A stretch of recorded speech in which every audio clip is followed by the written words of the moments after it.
Hello दोस्तों, केना छी अहाँ सब? अहाँ सबके स्वागत करै छी एक और नया ब्लॉग में। चलू आइ के ब्लॉग में अहाँ सबके देखाबो जा रहल छी सरसों के साग बनाबो के एकदम आसान तरीका, देसी तरीका।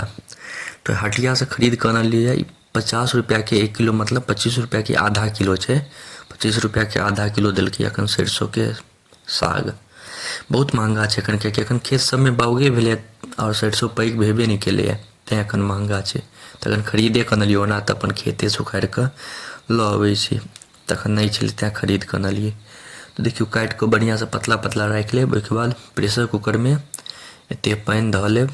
ठीक, देखाई अहाँ सबके पानि, देखियो एकदम अहाँ सबके देसी तरीका से देखिए। भाई चूल्हा पर बना रहल छियै प्रेशर कुकर में।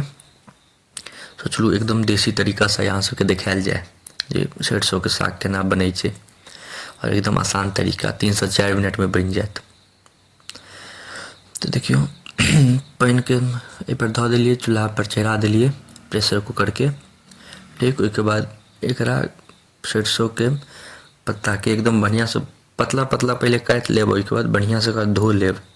धोला के बाद सब प्रेशर कुकर में खसा देबै। देखियो सब बढ़िया से प्रेशर कुकर में खसा लेब।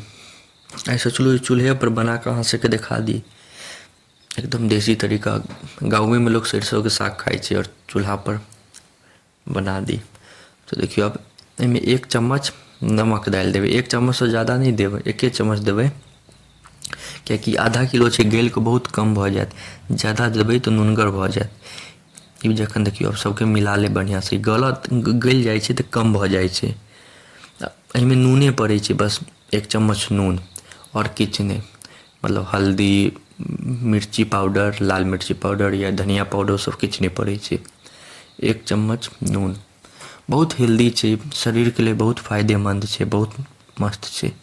अब देखियो कनी देर चूल्हा पर रह देवे, नहीं खुलने के बाद लगा लेवे प्रेशर कुकर के ढक्कन लगा लेब। उसके बाद 4 सीटी मार देवे। ठीक, देखियो 4 सीटी मार देवे। उसके बाद तैयो पानी कनिक छोड़ देत, तो पानी के कनिक जरा लेब। ठीक छे, हम पानी वाइन के सबके जरा लेली। अब देखियो कनिक नीचा से लागियो गेल छे, जरियो गेल छे। देखियो बन के रेडी छे। अब एकरा बस तेल सब में छाना के छे। छाना के की छे, तेल मिलाबऽ के छे। तो चलू देखाबै छी बाहर निकाल के। देखियो कते अखन तो धुआं धुआं पूरा भ गेल। देखियो का बाटी में निकाल लेलिए सबके। कते बढ़िया लग रहल छे। अखन हम रस वाला नहीं बनेलू, झोर वाला। झोर वाला बनाएब तो वो अहाँ सबके देखाएब। अखन यह से आ गया रोटी वाला। तब एहिमे पर हरियर मिरचाई काट कर दऽ लेब। हरियर मिरचाई आ तेल मिला देबै और मस्त मक्का के रोटी साथे, मकई के रोटी साथे खाए में बड़ मजा आयत। हमरा ओतऽ तक मकई के रोटी नहीं बनले, नॉर्मले रोटी साथे खेबै, लेकिन मकई के रोटी साथे खाए में बड़ मजा आयत। तो देखियो मिरचाई काट लेब, ओहिके बाद तेल धऽ देबै, बढ़िया से सानि देबै। रोटी साथे खाए में बड़ नीक लागत। बहुत हेल्दी छे, शरीर के लिए बहुत फायदेमंद छे। अहाँ सब जरूर एक बेर घर पर ट्राई करब, जरूर बनाएब। ई खाए के चाही ठंडा मौसम में, नीक लगे छे खाए में।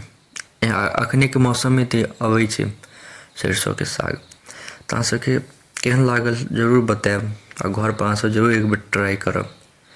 तो एते देर तक देखऽ के लिए अहाँ सबके धन्यवाद। नीक लागे तो लाइक, कमेंट, शेयर, सब्सक्राइब जरूर करब। अहाँ सबके लिए हम एनाही रोज के रोज ब्लॉग वीडियो डालते रहब। अहाँ सब बस सपोर्ट देखबियो।